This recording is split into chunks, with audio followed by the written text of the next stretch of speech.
ಮಧುಗಿರಿ ಪಟ್ಟಣದ ಸಹಾಯಕ ಪ್ರಾದೇಶಿಕ ಸಾರಿಗೆ ಕಚೇರಿಯಲ್ಲಿ ಕಾರ್ಯನಿರ್ವಹಿಸುತ್ತಿದ್ದ ರಾಜಣ್ಣನವರು ಇಂದು ವಯೋನಿವೃತ್ತಿ ಹೊಂದಿದ್ದು, ಕಚೇರಿಯ ಸಿಬ್ಬಂದಿಗಳು ರಾಜಣ್ಣನವರಿಗೆ ಸನ್ಮಾನಿಸಲಾಯಿತು.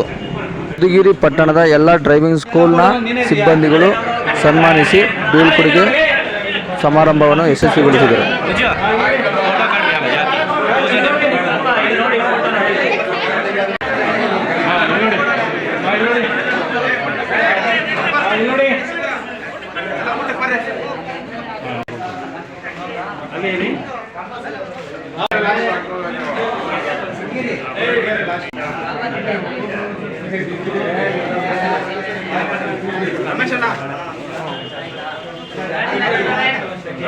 ಇಲ್ಲಿ ನೋಡಿ, ಈ ಕಡೆ ನೋಡಿ,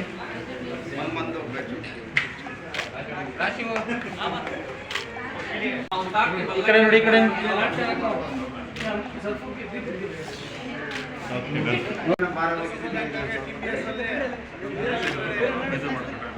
ಹಾಗೆ ರೀ ನಿಮಿಷ. ಇಲ್ಲಿ ನೋಡಿ, ಇಲ್ಲಿ ನೋಡಿ, ಎಸ್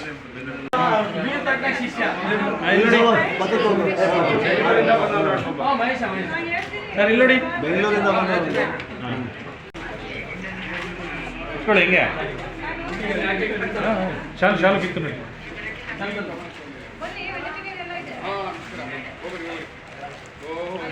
ಹಿಂಗೆ ತಿರ್ಸಿ ಕೈನ.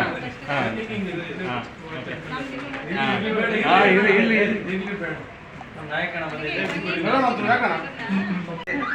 ಇಲ್ಲಿ ನೋಡಿ,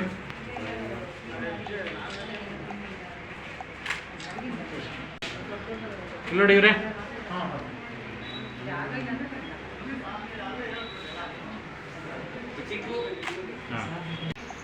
ಸರ್ ಇಲ್ಲಿ ನೋಡಿ, ಇಲ್ಲಿ ನೋಡಿ, ಇಲ್ಲಿ ನೋಡಿ, ಅರೇಂಜ್ ಮಾಡಿ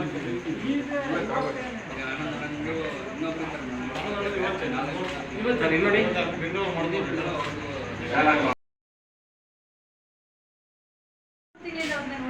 ತುಂಬಾ ಶಾಂತ ಸ್ವಭಾವದ ವ್ಯಕ್ತಿ, ಒಳ್ಳೆ ಕೆಲಸಗಾರರು. ಸೊ ಒಳ್ಳೆ ಆರೋಗ್ಯ ಮೇಂಟೈನ್ ಮಾಡಿದ್ದಾರೆ. ಸೊ ಅದೇ ಫ್ಯಾಮಿಲಿ ಸಪೋರ್ಟಿಂದ ಒಳ್ಳೆ ಆರೋಗ್ಯ ಮೇಂಟೈನ್ ಮಾಡಿ ಚೆನ್ನಾಗಿ ಕೆಲಸ ಮಾಡಿ ಕೊಡ್ತಿದ್ದಾರೆ.